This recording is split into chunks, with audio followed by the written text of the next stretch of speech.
Ikaw po ang nagturo sa amin paano maging mapagkumbaba at kung gaano kalalim ang kapakinabangan kung kami ay marunong maging mapagkumbaba.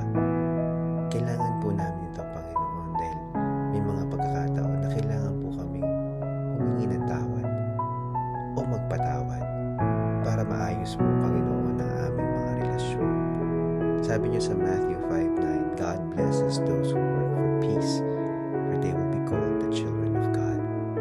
Gusto po namin, Panginoon, ng lakas, ng grasya, ng tibay ng dibdib para makipag-ayos.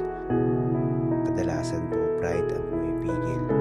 Minsan naman, masyadong malalim ang sugat. Pero sabi niyo, blessed are the peacemakers.